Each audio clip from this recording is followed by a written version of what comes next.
తెలుగు సినిమాల్లో తెలుగమ్మాయిలు కరువైపోతున్న ఈ రోజుల్లో ఒక తెలుగమ్మాయి అయుండి తెలుగుతో పాటు పరభాషల్లోనూ అదరగొడుతోన్న బ్యూటీ అంజలి.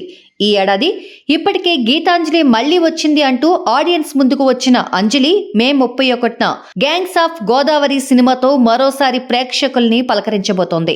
విశ్వక్సేన్ హీరోగా నటించిన గ్యాంగ్స్ ఆఫ్ గోదావరి చిత్రంలో అంజలి పాత్ర ఎంతో వైవిధ్యంగా ఉంటుందట. ఈ సినిమాతో పాటు ఈ ఏడాదే global star Ram Charan game changer తోనూ మురిపించబోతోంది అంజలి. సీతమ్మ వాకిట్లో సిరిమల్ల చెట్టు తర్వాత మళ్లీ స్టార్స్ కాంబోలో అంజలి నటిస్తున్న మూవీ ఇది.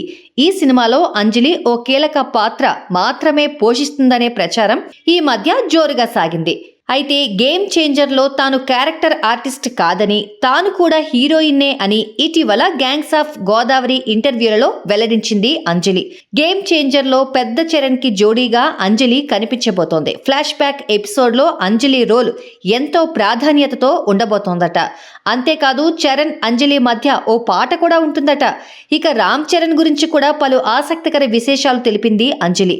ప్రతి సన్నివేశంలోనూ చరణ్ బెస్ట్ ఇస్తాడని, అతని మేకోవర్ నుంచి ప్రతిదీ ఎంతో యూనిక్గా డిజైన్ చేసుకుంటాడని చరణ్ పై కాంప్లిమెంట్స్ కురిపించింది. ఇక తన క్లోజప్స్లో ఎలాంటి పెర్ఫార్మెన్స్ ఇస్తాడో సజెషన్ షాట్స్లోనూ అంతే బెస్ట్ పెర్ఫార్మెన్స్ ఇవ్వడం చరణ్కే సాధ్యమైందని మెగా పవర్ స్టార్ను ఆకాశానికి ఎత్తేసింది అంజలి.